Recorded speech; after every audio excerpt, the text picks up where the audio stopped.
Compassion. It has the word passionate and cum, so that would be with passion. But compassion for me, Nate, doesn't spring up ideas of passion. It brings like, oh, that energy. And so it's a little bit confusing. So I'd like to ask my Latin brothers who created this word, and I can't get them. So I got you on the interview. My friend, what does compassion mean to you? Ah, yes. You don't have a Latin friend, but I did go back to the Latin root to find out about this. Yes. Yeah, indeed, passion is it is that energy and that passion, but passion also actually means suffering. That's what the word passion means. Oh, really? Yeah, and remember that movie that Mel Gibson made years ago called The Passion of the Christ? The whole idea was, hey, this story's been told a million times, but I want to tell it through the lens of the suffering.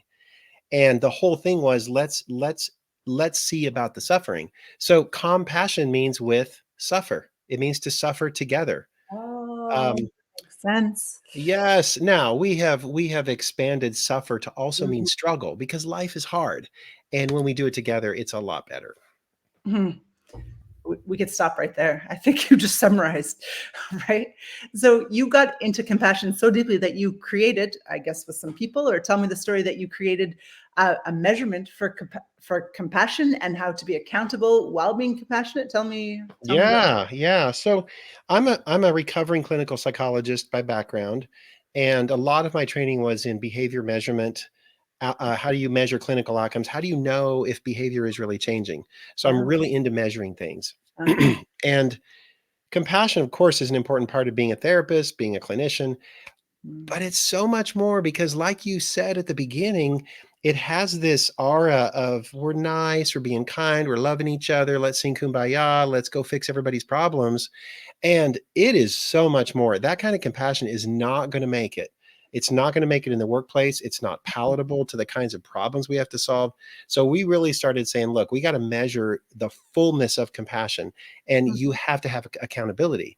Because if you're struggling with other people, there's got to be rules for that game. You can't be struggling and suffering together unless there are some ground rules for how it happens.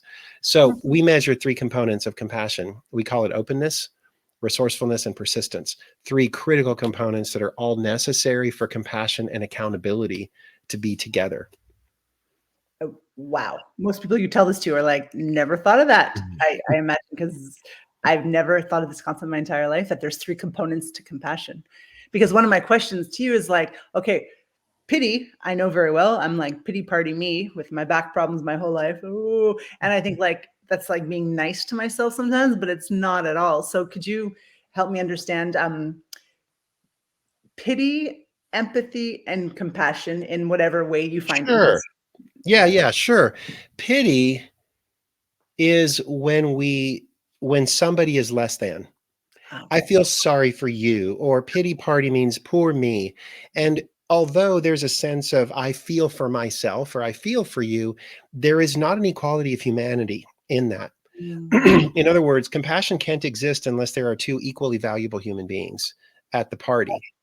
Wow. Um, Otherwise, I'm struggling for you, or I'm struggling instead of you, or I'm struggling against you, or I'm struggling alone. None of those are compassion. It's misplaced struggle. So that's pity. Empathy, a lot of people, in fact, if you were to search the definition of compassion, Stanford Altruism Center, the biggest one doing it, they say that compassion is empathy in action. In other words, my heart goes out to you, and then Mhm. I want to go alleviate the suffering. And so I take action to do that. But here's the problem. Empathy is fantastic. It's a human way that we feel each other's pain and we want to be there for each other. But in the workplace, if I went around trying to fix everybody's problems, that would be the worst thing a leader could do. Mhm. I'm here to empower and enable and help you become more capable and responsible, not dependent.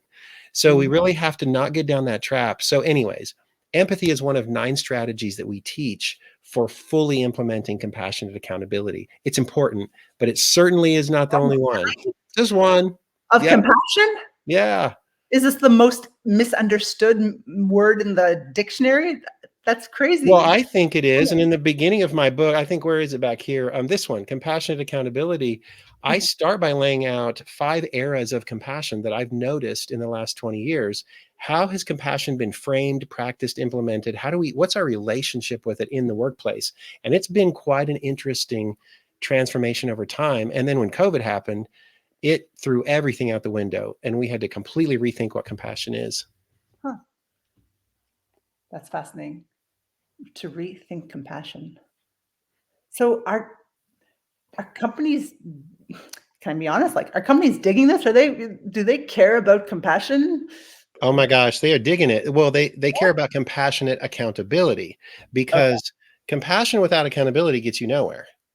But Yeah. accountability without compassion gets you alienated. And no company today that's going to be competitive can afford to alienate their people in a toxic culture. Neither can they afford to get nothing done. So you Mm. can't have one without the other. And so the new compassion is compassionate accountability because it doesn't compromise being nice and kind with Mm. getting stuff done. Ooh, interlude. Not sure if that's the word. Mhm. Could interrupt you. Okay. I study Gestalt therapy, so I like to talk about boundaries and things. Okay, so I like to trick people in this, and I just want to see what your answer is from your perception from like North America, because I teach in Europe. The difference between kind and nice. Ooh, I'm so glad you asked because that is the blog post I'm working on for next Ooh, Wednesday. great. So I'm going to riff here a little bit because I haven't put this in writing before, but we talk about it a lot. Okay. Kind, I believe, is a higher calling than nice. Mm. Nice avoids conflict. Nice often puts our own needs on the back burner to keep the peace, which is not a good long-term solution. Nice very often has ulterior motives. To be liked. Nice is often an excuse. Mm. So that's nice. Kind is honest. It's authentic. It often includes conflict. Nice doesn't include conflict, but kindness does. Mm. And kindness is about actually deepening 3 components of what we call a compassion mindset. Kindness reinforces that we're valuable. It Mm. reinforces that we're capable, and it reinforces that we're responsible to each other for our behavior. So Mm. niceness doesn't do that. Hmm. If you had to choose another word, I like to play this game. He's such a nice guy. You know, women hate nice guys. All right, nice guys finish last. Nobody wants a nice guy. And if I switch the word with almost all of my clients, do you want to play the game? What word do Yeah. you think we would replace it with? But nice, I would replace it with kind or compassionate. No, sorry, in Oh, the what it actually means. what nice actually means? Yeah. Nice actually means um, if it's okay with you. Huh. Nice. In other words, it's conditional. It's conditional. Um, it's always conditional. Hmm. Interesting. Yeah. Interesting. Okay. Love this. It's so fascinating. But then there's civility. So that's the new big word is we need to learn to be more civil. Mm. And I think civility is also missing the boat. I haven't quite articulated it yet, but I'm going to do that next week. Isn't that nice to be intelligent? You're like, I'm gonna like handle that big question just next week. I love thinking about these things. I guess so. Do you know your Myers Briggs? I'm an ENTJ, although that is I don't I don't buy into it because if I took it again, I'd probably be different. Mm, So that happens a lot. That but was 30 you're years ago. you're That an was NT for yeah, sure, right? probably. So Yep. I'm an NT as well. Yeah. So we like these big questions of Hmm. things people never. Yeah, you're a big N. My goodness, thinking about compassion. So what led you to compassion? Well, it probably all started being the son of missionary parents. I grew Mm. up in Africa, Wow. and my parents were uncommon or unusual missionaries because my mom was a nurse who was very interested in public health for mothers and babies, And Mm, my dad was a farmer from Kansas, and he was very interested in what he called appropriate technology, which is what are ways that we can bring in technology that actually builds capability and doesn't build dependence mm, in rural cultures. So mm, they were really about living by example, meeting people where they are, struggling together instead of trying to come in with fixes. And they never were about pushing their beliefs like a lot of missionaries would be. We're not here to convert you. We're not coming in as if you're less than. There's something we have that you don't have, and you need to be okay. mm, So that was where the seeds were planted for me. Then my clinical training gave me a lot more of the science, social science behind it all. But the big wake up call for me was when I managed an EAP program, an employee assistance program, where we're providing kind of stopgap mental health services for corporate. And what I realized is there is so much division, distress, mental health problems in the workplace. They will never come to a therapist's office. And the problem is the culture, the leadership, the relationships. So we started Next Element with the mission since day one is to transform every work culture by bringing more compassion and accountability in. mm. If you could use another word for accountability, what would that be? Because I haven't heard that too often.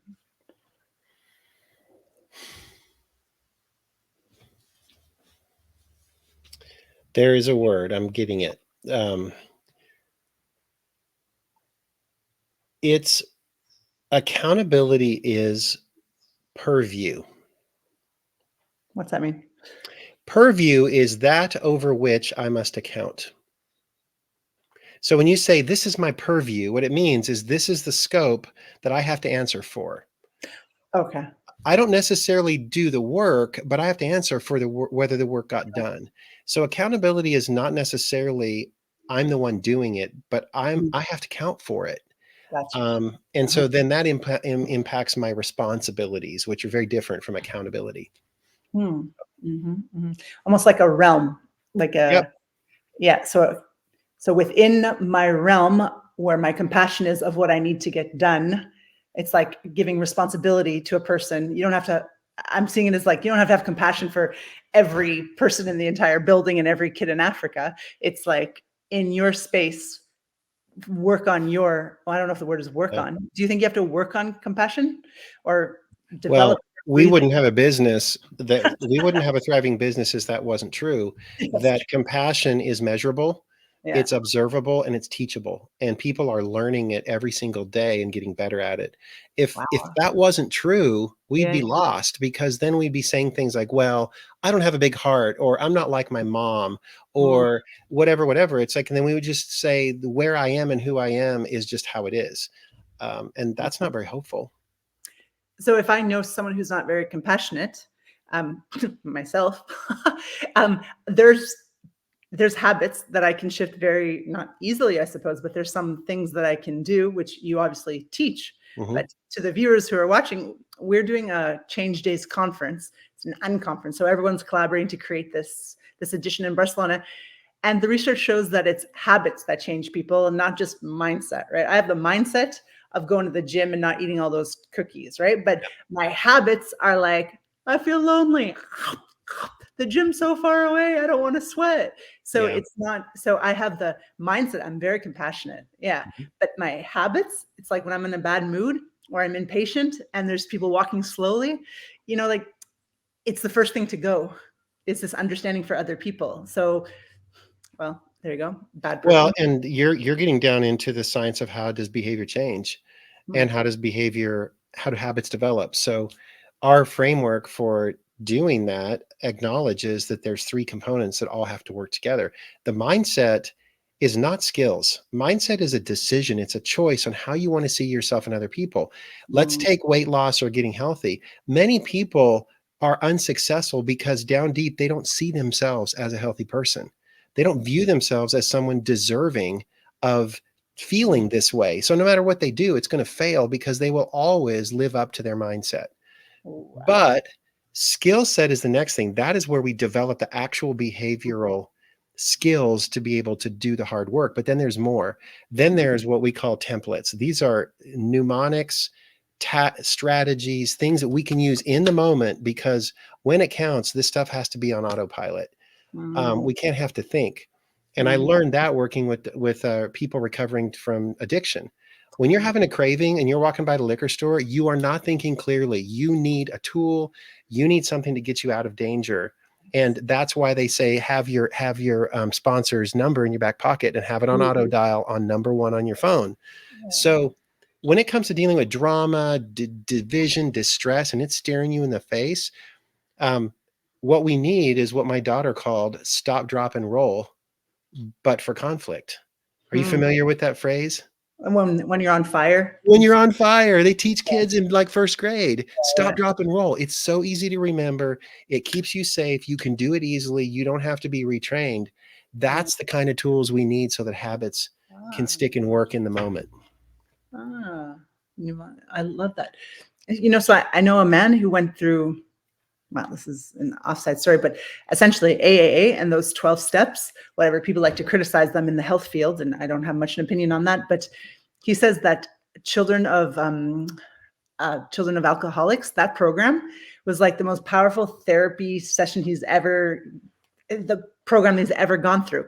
And what you just told me is like, have that phone number on speed dial with you. It's like, I try and do this all alone because I'm ashamed of my weight loss struggles, right? So I don't want to admit to it. I definitely call my best friend or my partner.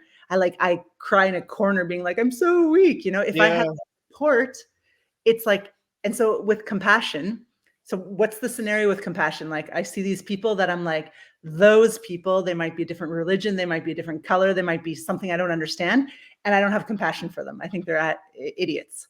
Who do I speed dial for that? Well, we're working on that. That's where this comes in.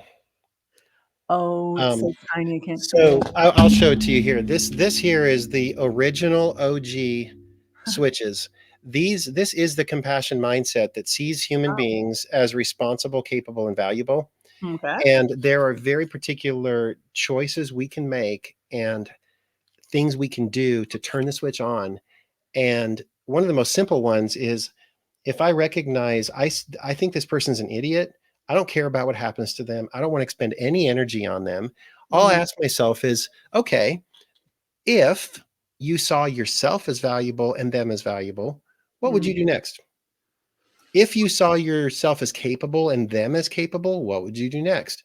And if you saw yourself and them as equally responsible for what happens next, what would you do? And people can intellectually answer that question very well. Then the only question is, you know what to do. Do you want to or not? Yeah. It's worth the effort. Yeah.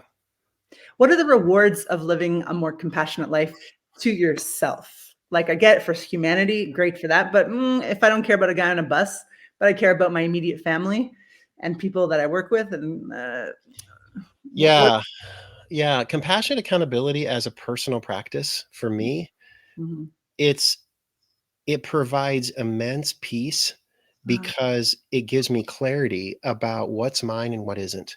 What do I need to worry about? What don't I? What do I have control over? What don't I? What do I need to set free? What do I need to focus on? So there's clarity and peace that goes with it. More than that, though, it gives me confidence to walk into conflict knowing that we're going to create something amazing on the other side. And that's not a confidence a lot of people have because they don't have the good tools to know how to do that. They just try to either avoid it or they know it's going to blow up or they just take the hit. But nowhere is this confidence and that was my second book, Conflict Without Casualties, is we can do this. The purpose of conflict is to create. Imagine having a mechanism to be able to do that. Wow. Are you a genius, mister? You're like this bright light of my I don't know, but I have an amazing team and we've been working on these things together since 2008. So that's where it all happens, is in the incubator. Wow.